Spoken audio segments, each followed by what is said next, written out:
So when I saw him, I knew he was a virgin because he had that look of hopelessness on his face. He looked sad and hopeless. So I looked at his dad and I asked him, I said, let me ask you a few questions. Let me ask you a few questions. And the dad looked at me. I looked at his dad and I said, have you been seeing magazines, Sticky? And he looked at me, you know what I was talking about. I said, have you been noticing magazines, pages stuck together like glue around the house? Have you noticed that? Take 2 hour long showers, and after you come out the showers, the towels are a little flaky. You know what I'm saying? They're a little stiff. You ever noticed that? And he shook his head. Yeah, he nodded his head. So I said, Mr. Spence, I can only come to one conclusion. You know, Errol has a case of jagger-leggy-leggy. Yeah, that's what's going on. Jagger-leggy-leggy. And that's what a lot of boys have to go through. You got to jagger-leggy-leggy. I said, Mr. Spence, you know, your boy, you're going to have to give him some pussy before we start training. Because he's not going to be able to focus on boxing skills when he needs some pussy.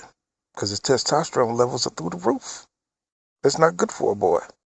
So I told his dad, I said, you got to understand that the biological pressure of a young teenager testosterone levels equates that of 1,000 nuclear bombs. It's dangerous, and that pressure must be released before he start the training.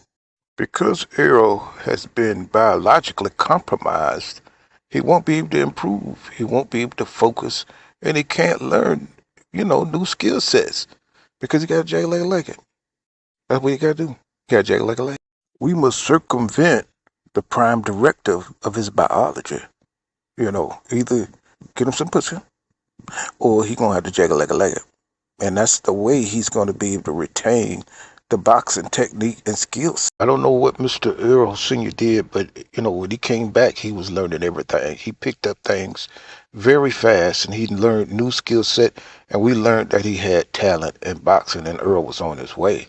So I know one thing. There wasn't gonna be no handshaking. I'm OG, hell to the no. Hell no. Wasn't gonna be no handshaking. Oh no, no handshaking. We can't know that I'm a Buddhist, and I mastered the art of Zen and enlightenment of the 36 chambers. And what I'm gonna tell you what Buddha said in a lot of his quotes that we go by.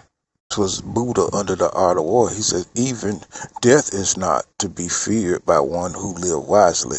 The foot feels the foot, and when it feels the ground, war ends only when people love each other.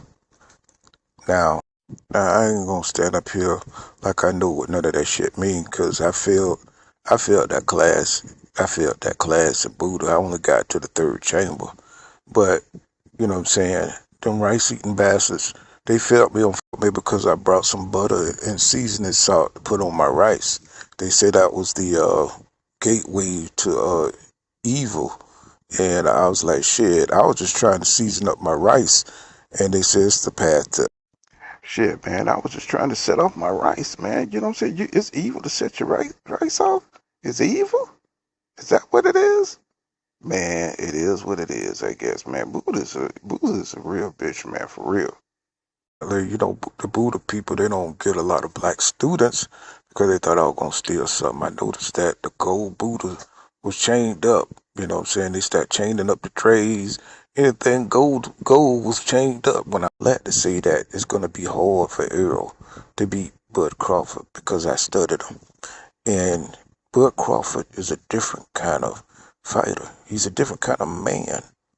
He's very different than Bud Crawford. He's a man of trauma. I mean, he can't beat enough people.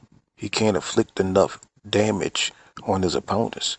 He can't eat enough ramen noodles. He was born with a hole in the middle of him, and it was filled with malevolence. That's why he must inflict pain upon the world. And that pain will spread and will never be satiated. Because Bud Crawford want revenge. He want revenge for being born. I went back and I studied thousands of hours watching Bud Crawford inflict pain and his malevolent fighting style against B-level opponents, where he was beat them down with amazing agility and amazing speed. In my studies, I learned that Bud Crawford moves 5 times faster hand speed. His foot speed is 6 times faster than the average human being. He is an amazing athlete. He has thick twitch muscles, 5 times thicker than the average human, which give him superhuman strength. He has superhuman reflexes. He has superhuman thickness to his skull. Crawford reaction time is phenomenal.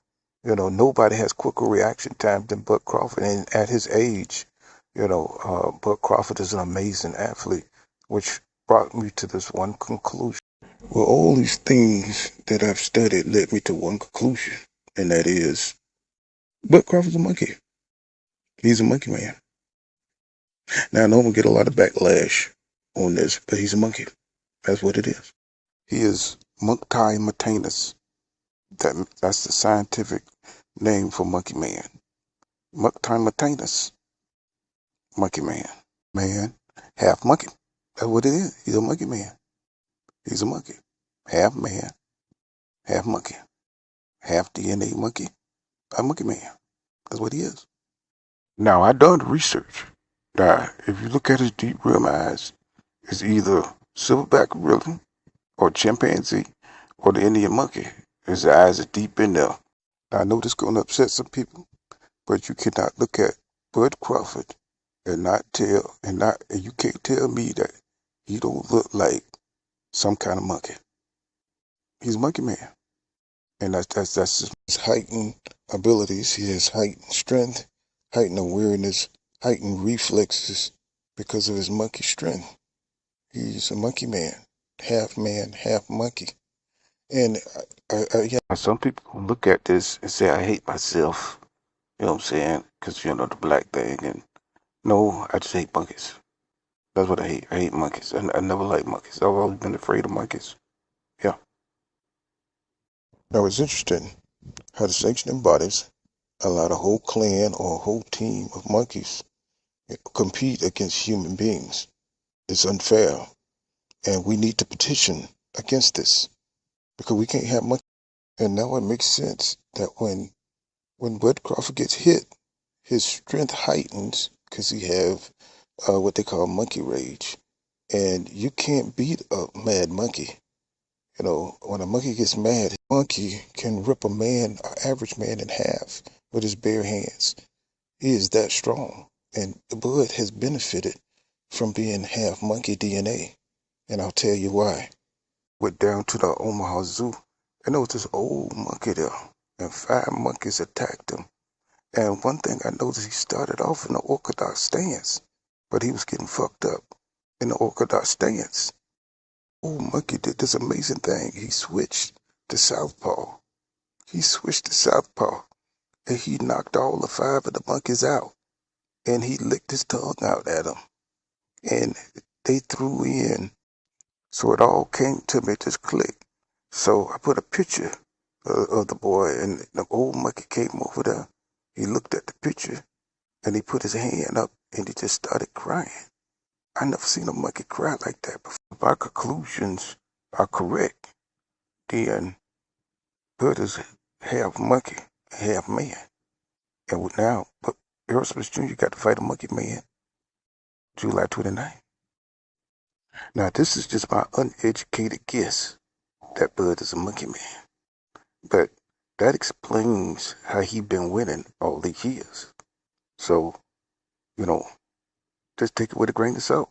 That's all I can tell. The only way Errol Jr. is going to beat Bud Crawford is by putting a fat white blonde on top of the Empire State Building. That's about it. You're going to have to put a fat white woman on top of the Empire State Building. That's the only thing you can do. Because everybody knows that the silverback lust and desire is for a meaty hip, fat, blonde, white chick, to be in distress. That's the only way to distract them. That's so we're going to have to get ring girls.